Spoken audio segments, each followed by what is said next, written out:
দাদু ভাই, যমুনা নদী অনেক দূরে ছিল, এবার যমুনায় একা তরঙ্গের তরঙ্গ তুলে রাধার চরণে স্মরণ নিল। কেন? যমুনা নদী মনে মনে ভাবলো, গোবিন্দ তো আমার বক্ষের উপর নৌকা বিলাস করে, আমি তো গোবিন্দের চরণ পাবই। রাধারানী যদি যমুনার ঘাট পর্যন্ত না আসে তাহলে তার চরণ পাবো না, তাই আজকে আমি একটি চরণ নেই। এবার যমুনা নিজে এসে রাধার চরণ নিল। এবার গোবিন্দ নৌকাখানি কুলে ভিড়ায়, আমার গোবিন্দ বসে আছে। আর কি করলেন?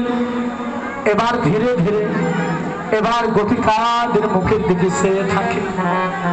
রাধারানী বলল, বুড়িমা, ও বুড়িমা, ও বুড়িমা, আমি এই ঘাটে পার হব না মা, এই ঘাটে পার হব না মা, এই ঘাটে পার হব না মা, এই ঘাটে পার হব না মা, এই ঘাটে পার হব না মা, আমায় অন্য ঘাটে নিয়ে চলো, এই ঘাটে পার হব না মা, অন্য ঘাটে নিয়ে চলো, এই ঘাটে পার হব না মা।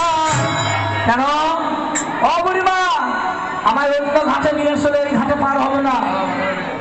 বড়াই বুড়ি কয়, রাধে, এই বৃন্দাবনে ঘাট আছে 5টা। কয়টা ঘাট?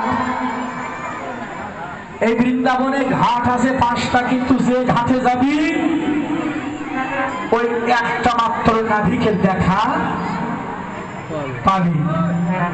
পার হতে হলে এই ঘাটে পার না। কেন? হয় নাবিকের স্বভাব ভালো নয়, নাবিকের চরিত্র ঠিক নাই, খেলা ঘাটে নৌকা চালায়, নাবিক কেন বারবার ওই নারীর দিকে চেয়ে থাকে? তাতে মনে হয় আমার নাবিকের স্বভাব ভালো নয়। বড়াই বুড়ি বললো, ও নাবিক, তুমি খেলা ঘাটের মাঝি নৌকা চালাও, তাই গোপীকে করে দিকে চেয়ে আসো কেন? নারীর দিকে চেয়ে থাকো কেন? কৃষ্ণচন্দ্র ভগবান বলল, বুড়িমা, তুমি ভুল বুঝলে, আমি নারীর দিকে চেয়ে থাকি, তবে ও বুড়িমা, তোমরা যে নারী, ওই নারী না। আমি ভগবান সবসময় নারীর দিকে চেয়ে থাকি। কোন নারী? আমি চেয়ে থাকি সবসময় এই নারীর দিকে। ও বুড়িমা, কখন যে কারো নারী কখন থেমে যাবে,